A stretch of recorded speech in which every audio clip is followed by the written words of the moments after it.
Lesson 2.5, page 139 in pre-algebra, division with negative numbers. This section is going to be very, very short. You've heard me say that a few times, which is kind of nice to get it out of the way pretty quickly. Again, page 139. Division and multiplication, they follow pretty much the same. They do follow the same rules when it comes to negatives and positive numbers. Let me just do some review here. Signs are different, or there's an odd number of negative answers, your answer will always be negative. If both numbers are the same sign, in this case both of them are negative, your answer will be positive. Works the same way with division. If you remember, there's several ways to write a division problem. We could write it this way. We could also write it this way.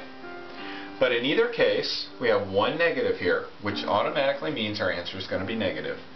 One negative here, our answer is going to be negative. So 12 divided by 4 is 3. 12 divided by 4 is 3. And we're good to go. Now one thing, I'm going to erase this, but keep this in mind, how that's written. When you write a division problem in fractional form, such as 20 over 4, this means 20 divided by 4. If one of these numbers is negative, your answer will be negative. Doesn't matter which one. So if I put it here, my answer is going to be negative 5. If I put my negative here, my answer is going to be negative 5. It doesn't matter which number is negative. If one of them is negative, your answer will be negative, and then just do the division. Also remember that I could possibly have a negative here and a negative here. Well, in this case, how many negatives do I have? I have 2. 2 negatives, just like multiplication, always give you a positive answer when you divide them. So keep that in mind as you're doing these. And let's try a couple examples here. Let's try example 6 on page 140. We have 6 times negative 3, and we're going to take that and we're going to divide that by negative 2. Okay, remember, above the line and below the line, we're not bringing those together until we just have one number above and one number below. Since this has more than one number above, we're going to solve everything here and just kind of drag the negative 2 along. So again, 6 times 3 is 18, and because we have one negative, our number here is negative. Now that we have one number up here and one number on the bottom, we can actually bring these two together and do an operation. Negative 18 divided by negative 2, because both numbers are negative, we get a positive. 18 divided by 2 gives us a 9. Let's jump up to something like negative 80 divided by 10, and then let's divide that by 2. Again, according to PEMDAS, we do our division from left to right, so that's what we're going to do here. We're going to go negative 80 divided by 10, because that's one negative sign, we're going to get negative 8. Now we're going to divide that by 2. 8 divided by 2 is 4. Since we only have one negative, we're going to carry that onto our answer and get a negative 4. And that's pretty much it for the lecture on that. So let's jump up to the problem set, 2.5. If you feel like you're good to go on this and don't need any more help, go ahead and shut me off. But if you want to continue to do some of these problems, we'll do a few. In fact, I'm just going to look at page 142 and some of the higher level ones. The other ones are simple enough that you can just read the instructions and figure that out. So let's jump up on page 142. Use any of the rules developed in this chapter and the rule for order of operations to simplify each of the following expressions as much as possible. Well, let's give 39 a shot. 6 times negative 7 plus 3 times negative 2. I always hated it when I was in school when teachers would show us how to do these, and they would show us the easy ones and then give us the hard ones in the homework, and we had no clue what we were doing because they just gave us the hard ones, or the easy ones in class, and we had to figure out the hard ones. So I kind of like to go and give you some of the more challenging ones to get your feet wet a little bit so you can do the other ones. Alright, so again, we've got above and below the line here.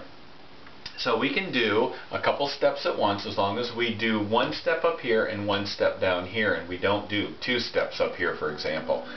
Alright, so we can do our multiplication from left to right up there. A negative and a positive gives me a negative 42.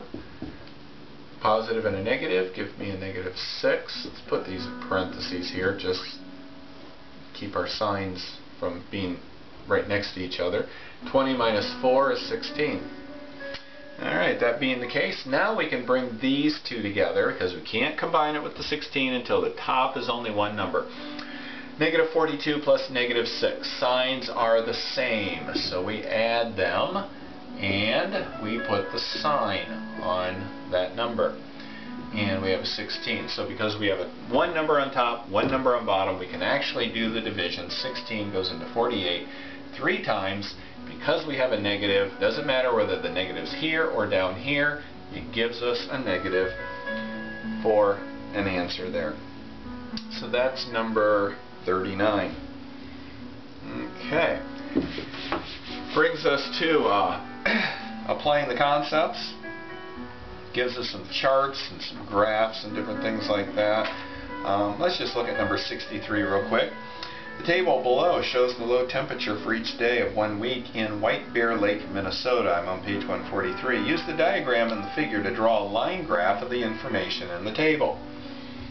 So, what they're asking you to do is to draw a line graph. Now this is, I don't know what lesson this is from, but they didn't talk about this in the lecture. So we'll kind of go over this a little bit. Let's look at the graph that they give us. Low temperatures in White Bear Lake, Minnesota. They give us the days of the week and they give us the temperatures. Notice that on the graph they gave us the days of the week on the bottom. Tuesday, Wednesday, Thursday, Friday, Saturday, Sunday. And they gave us temperatures up here. They started at -10 and they worked their way up, even numbers. -6, -4, -2, 0, 2, 4. Okay, so they gave us the graph. All we're doing is plotting those points. So if you look on the table, it says Monday, it was 10 degrees Fahrenheit. So on Monday, up to about 10 degrees, you put a dot. Then on Tuesday, it was 8. So Tuesday, my graph doesn't go high enough to cover all those, but we'll kind of guess there.